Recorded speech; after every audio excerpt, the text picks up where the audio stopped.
Welcome to day 8 of TJ's video extravaganza of doom. Today we're going to be talking about Stranger Things 2.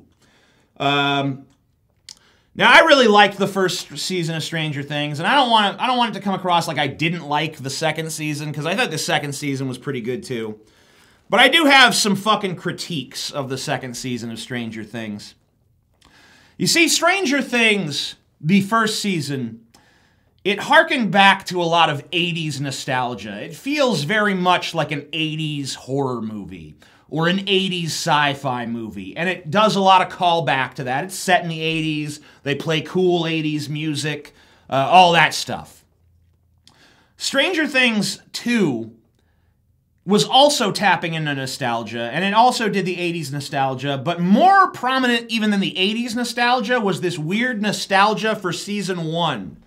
And so it kind of came across like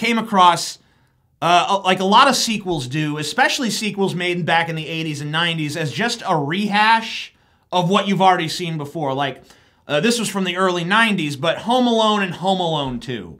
Same exact fucking movie, same exact fucking plot structure, only difference, first one he's at home, second one he's in New York. Which kind of ruins the whole Home Alone title, in my opinion, but whatever. Stranger Things 2 was kind of like that. Like, they just harkened back to all the stuff from the first season. Like, you know, Winona Ryder putting shit on the walls to puzzle something out.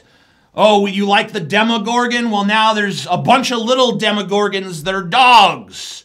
Demodogs. It's like, that's not as good at all. You know, the same kid who was kidnapped in the last season, now he's basically possessed, which it amounts to almost the same thing, which is that he's separate from everyone else. He's kind of gone from the action, and all of his friends are doing everything. The detective guy's doing his same detective spiel from the last one, his shtick. I mean, it's just everything that you saw in the first season, they just do again in the second season, but a little different.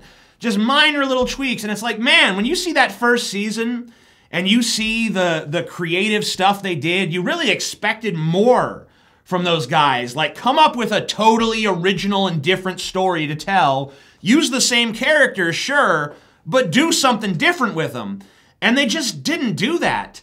I mean, even the boring-ass love triangle from the first season is back in the second season. It's like they were afraid to change anything too much.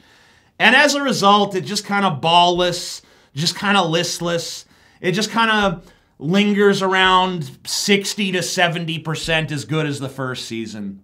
And that's kind of a shame, because I really wanted it to be a step up, or at least a step in a different direction. It's like they were afraid to diverge, so it suffers from sequelitis. And I guess it makes sense, because instead of just calling it, you know, Stranger Things Season 2, it's Stranger Things 2. Like, the first one is a movie and the second one's a movie. But like too many sequels, it's just a rehash of what you've already fucking seen. So what's the fun in that?